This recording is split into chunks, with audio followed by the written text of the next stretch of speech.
आप एजुकेशन लेने के बाद आप जो भी कोई भी काम करते हो, एक्स वाई जेड, मैं स्टॉक मार्केट के बारे में नहीं बोलता, एक्स वाई जेड आप कोई भी काम करते हो तो उसमें आपका नॉलेज बढ़ता है।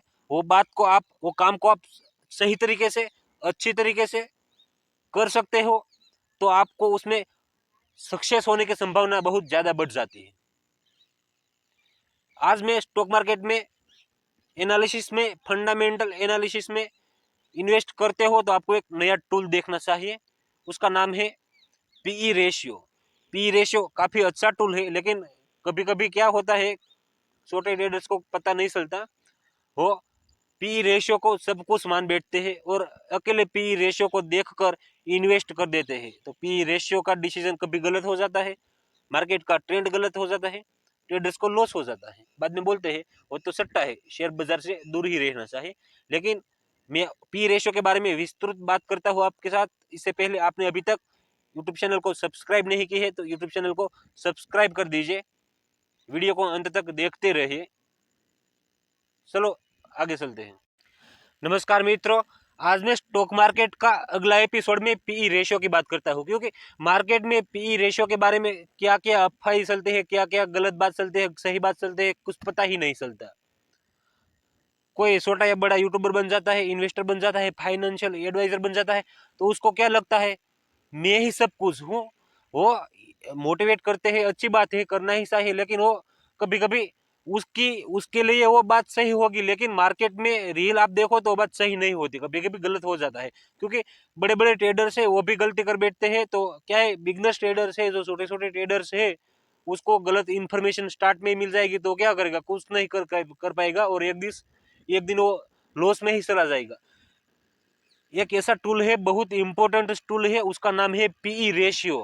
क्योंकि कोई भी ट्रेडर्स मार्केट में लॉन्ग टाइम इन्वेस्टमेंट करते हैं तो उसको पीई रेशियो देखना ही चाहिए।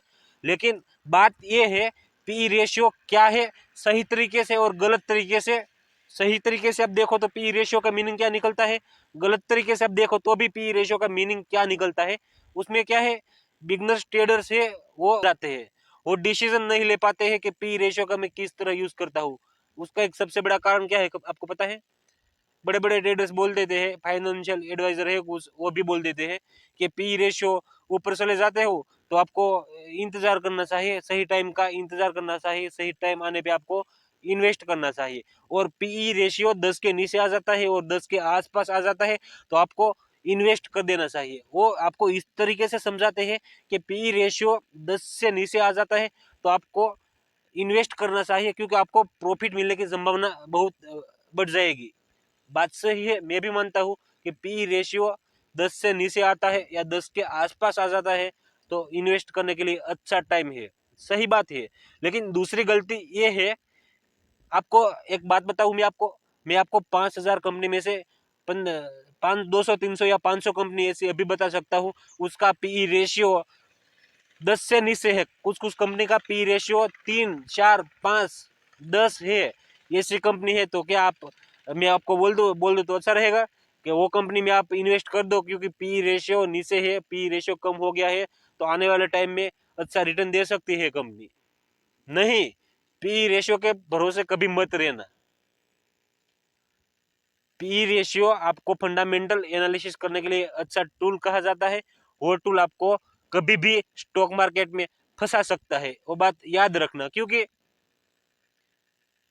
पीई रेशियो का मीनिंग ये है, अगर पीई रेशियो 1 है, बहुत कम हो गया, तो उसका मतलब क्या निकलता है कि आप वो कंपनी से प्रॉफिट कमाने के लिए, 1 रुपये प्रॉफिट कमाने के लिए आपको 1 रुपये का इन्वेस्ट करना चाहिए।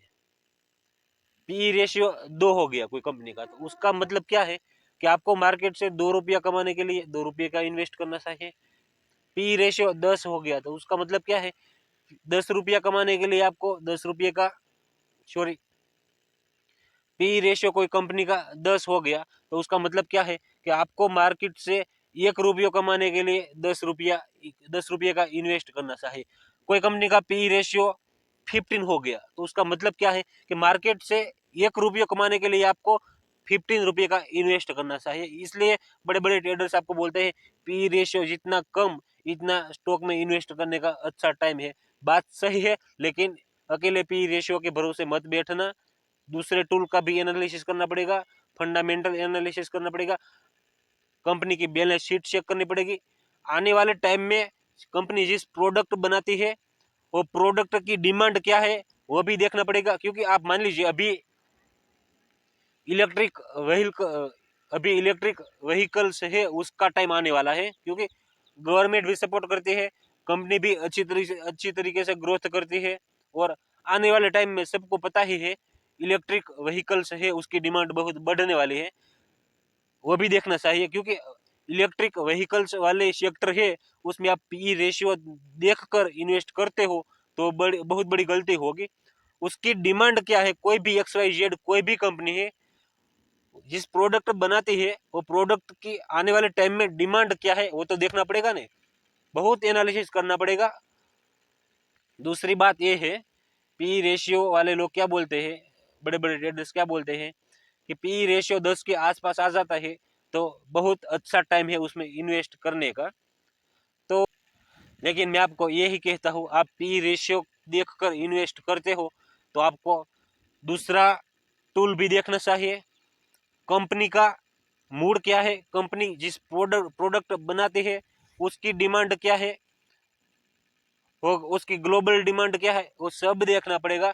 सब देखने के बाद ही आपको इन्वेस्ट करना चाहिए, क्योंकि प्रॉफिट ही आपका है, लॉस ही आपका है।